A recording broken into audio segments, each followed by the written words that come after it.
Imagine a world where brilliance hides in the quietest corners, where a child's curiosity can outshine the brightest minds in a room. This is the story of Leah, an 8-year-old girl who doesn't just dream. She rewires the world around her with her bare hands and a heart full of wonder. While most kids her age are learning their ABCs or chasing friends at recess, Leah spends her days in silence, fixing broken radios, sketching circuits in a faded notebook, and riding the bus with her mom to a towering tech company where no one even knows she exists. But one day, when a cyber attack brings that company to its knees, it's not the engineers, not the executives, but Leah, quiet, invisible Leah, who steps into the chaos and changes everything. How does a child the world overlooked become its unlikely hero? And what happens when a powerful CEO finally sees someone he can't ignore? Stay with us, because this is a story about brilliance blooming in silence, about being seen, and about how one small spark can light up the world.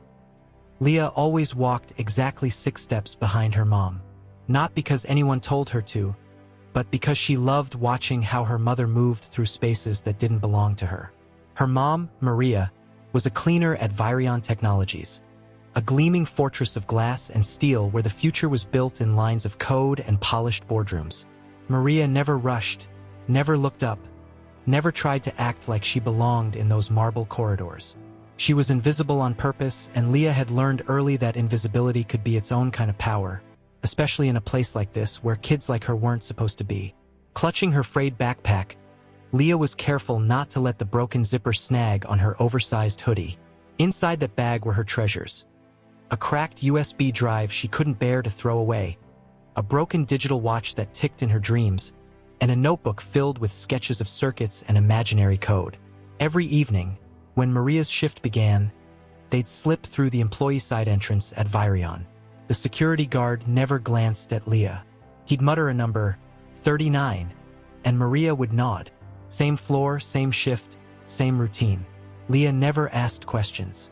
She'd peel off to a soft bench in the lobby corner, her legs swinging just above the floor, and pull out her notebook. Flipping past pages of doodled circuit paths and fake command lines, she'd start sketching again.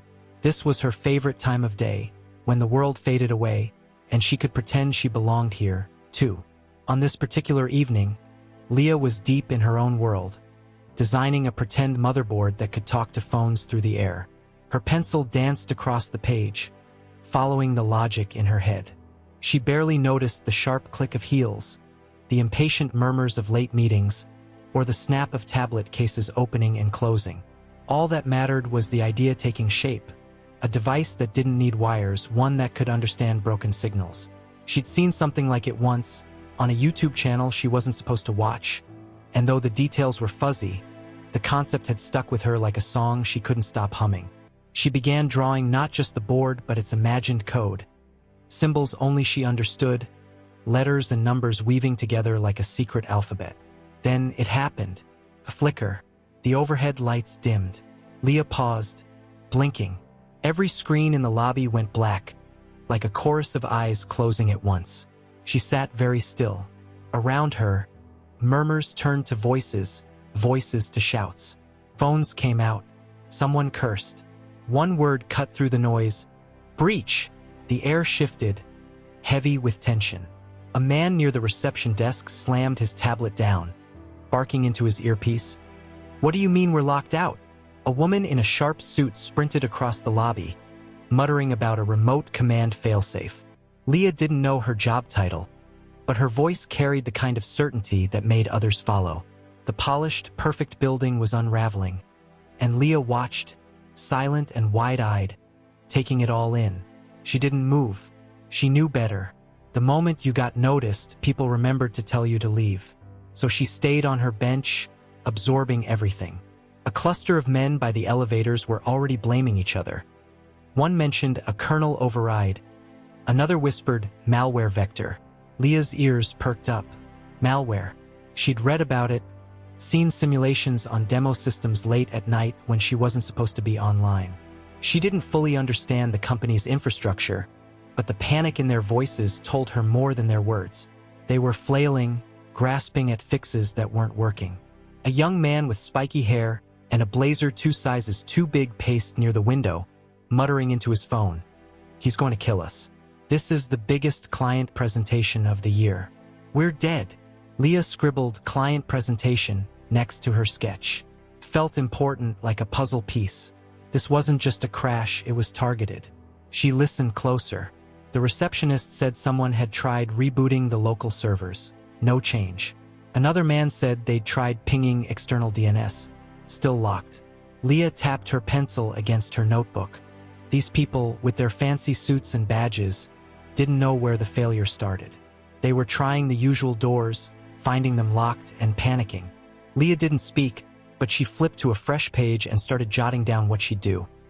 Isolate the breach point, check if it was internal or external, use a diagnostic shell to look for anomalies in traffic signatures. She wasn't sure she could fix it, but she was sure of one thing: they couldn't. The realization hit her like a spark. All these adults with their degrees and titles were lost. For the first time, Leah felt something shift inside her. Not just curiosity, but a mix of dread and clarity, like holding a match too close to paper. She wasn't certain she could solve it, but she knew she saw something they didn't. Her pencil moved faster, connecting what she'd heard to what she knew. A kernel-level breach, system-wide access denial, failure to restore from backup. It sounded like someone had locked the system from the inside. Not destroyed it, not wiped it, but frozen it. The structure was still there, waiting to be accessed if you knew where to look. Leah exhaled slowly. She wasn't scared.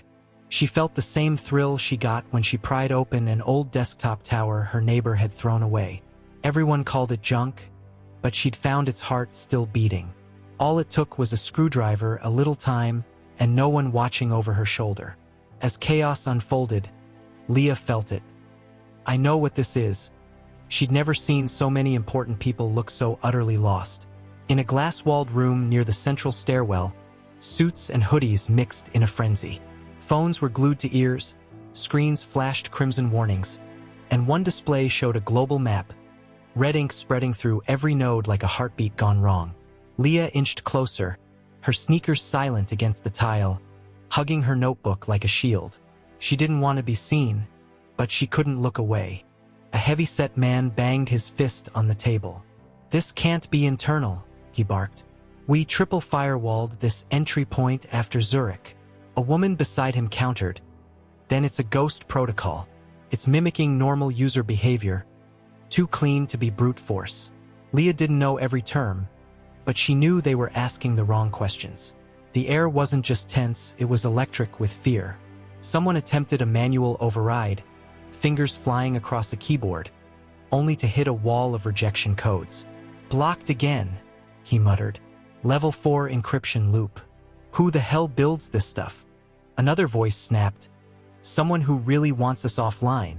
Leah's heart raced. This wasn't just a glitch, it was elegant, deliberate. She forgot to stay invisible for a moment and took a half step forward. Before she could stop herself, words slipped out, quiet but clear. "Have you checked the socket overflow loop?" The room froze. Heads turned. One man snorted. "What did she say?" Another rolled his eyes. "Jesus, who let a kid in here?" But one woman didn't laugh. She blinked slowly, her gaze steady on Leah, thoughtful and still. Leah's cheeks burned. She'd broken her rule. Don't get seen, don't get heard. She stepped back, gripping her notebook, ready to vanish. But someone was watching, not with annoyance, but with curiosity. His badge read Elias, and he stood a bit behind the others, younger, quieter. He wasn't shouting or typing.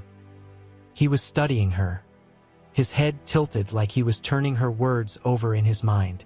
Leah glanced at him, then away, but she saw it. He wasn't judging her. He was listening. The older man who'd laughed paced now, muttering about wasted time. "We're throwing darts in the dark," someone said. "None of the backdoor patches are working." Another added, "And we can't reach Marcus. He's going to explode when the metrics hit the investor screens." Leah should have been scared, but she wasn't. What scared her more was how far off their guesses were. They were looking for loud, obvious entry points, but this was subtle, nested inside the system like a secret only someone like her could find. Her mouth opened again, but no sound came out. In the glass room, people split into factions, some desperate to act, others afraid of acting wrong. The woman who'd blinked earlier spoke up, her voice firm but not loud. "We should at least check what she said." Someone snapped, "We're really listening to a kid now?" That's when Elias stepped forward. He didn't raise his voice, just said, "Her question made sense. It's a logical entry point for a recursive lockout, especially if the attacker wanted to make it look like user error." He looked at Leah, then back at the others. "Let's not pretend anyone here has a better lead." The room went quiet. Leah swallowed hard. She didn't understand office politics, but she understood Elias's look. It wasn't pity, it was belief, or at least the start of it. She'd cracked the silence, whether they liked it or not. She was no longer invisible. Stepping back, unsure if she'd helped or made things worse, she slipped behind a column in the hallway to watch from a distance. Elias's gaze followed her, not with suspicion but with interest, like she was a puzzle piece that didn't fit, yet belonged. They let her in because they had nothing left. It wasn't trust or logic, it was exhaustion, failure piled on failure. The IT lead, a tall man with thinning hair and a sarcastic edge, muttered, "Sure, why not? Maybe the janitor's kid can do what our whole division couldn't." Nervous chuckles rippled through the room, but no one stopped her. Elias stayed close, pulling out a chair. "Here," he said softly. "You'll need to stand on it. The table's too high." Leah nodded, clutching her notebook like armor, and stepped up with quiet dignity. No one offered guidance. No one explained the problem. She didn't ask. She stared at the terminal for 10 seconds before touching the keyboard, her fingers hovering, not from hesitation but from calibration. The screen was a mess, locked admin layers, firewall refusals, frozen diagnostic tools. Leah exhaled through her nose. She recognized the shell interface. Someone had tried 3 backdoor recoveries, all failed. This wasn't brute force, it was personal, designed to slip through unnoticed. Her eyes flicked to a shelf behind the terminal, where a slightly tilted photo frame caught her attention. A little girl, no older than 5, grinned from someone's shoulders. The man's face was cropped, but his watch matched the one worn by the furious CEO who'd stormed through earlier. The frame's base had a tiny engraving. "Amelia, 4 a.m., welcome to the world." Leah smiled faintly, just once, then typed, "For Amelia." The reaction was subtle but instant. A small prompt window opened where none had before. Elias, peering over her shoulder, leaned in. "Did you just—" he started, then stopped. The IT lead, scrolling on his phone with detached disdain, froze. "Wait, what was that?" Leah didn't answer. She was already 2 layers in, navigating with a familiarity that looked rehearsed. Her fingers didn't fumble. She typed like she was remembering, not guessing. Her notebook sat untouched beside her. She didn't need it. One engineer leaned forward. "That override key," he muttered. "We didn't even try a personal-based fallback." Another replied, "We don't have personal-based fallbacks in the admin system, do we?" No one had an answer. Leah kept going, quiet and deliberate, like she was listening to a rhythm no one else could hear. The room's tension shifted from helplessness to disbelief. A dozen trained, credentialed adults watched a child navigate a maze they'd built but couldn't enter. The only sound was the soft tap of Leah's fingers and the faint whir of the CPU fans. The woman who hadn't dismissed her stepped closer. "She found the admin shell," she murmured. The IT lead blinked rapidly. "That shouldn't be visible without authentication." Elias nodded. "Because she authenticated," he said, "manually, with the CEO's personal cipher." The silence deepened. They'd overlooked the simplest vulnerability, not a system flaw but a human one. A father who'd named his daughter at 4 a.m. had woven that moment into his passwords. Leah had known where to look, not because she was lucky, but because she understood people. She'd seen enough locked doors to recognize the ones left ajar. Elias knelt beside her. "You're in the shell," he said gently. "What are you looking for now?" She didn't look up. "The first loop," she said, her voice calm and clear. If I find the entry pattern, I can reverse the lockout. Her hands didn't slow, dancing between traps, navigating logs and corrupted data entries disguised as benign. No one had taught her this, no courses, no certificates. Her education came from scavenged tutorials, broken devices, and nights alone with borrowed machines. Yet here she was, doing what none of them could. As Leah bypassed the first encryption layer, the lockout screen faded, and a new set of access fields appeared. The static red overlay vanished from one display. No one laughed anymore. News spread like wildfire, not through memos but whispers over coffee cups and anxious glances. The janitor's daughter is doing something to the system. It sounded absurd, but it reached Marcus Vale, CEO of Virion Technologies, who was pacing in a boardroom 2 floors up, staring at a dimmed tablet as metrics flatlined. His executives scrambled to save a collapsing investor call, but Marcus wasn't listening. He slammed his tablet down. "Why is the system still down?" he demanded. His assistant stammered, "Sir, there's someone working on it." Marcus narrowed his eyes. "Who?" The assistant swallowed. "A girl. From the lobby. Maintenance staff's daughter, I think." Marcus blinked, as if he'd misheard. Without a word, he left the room and headed for the incident floor, suspicion brewing like poison. Leah didn't know Marcus was watching from behind the glass, his gaze sharp as a hawk's. Her focus was on the terminal, unraveling corrupted logs like threads she'd been pulling since she was 5. Her lips pressed tight, her body tilted forward, a stance honed from nights leaning over scavenged hardware. She was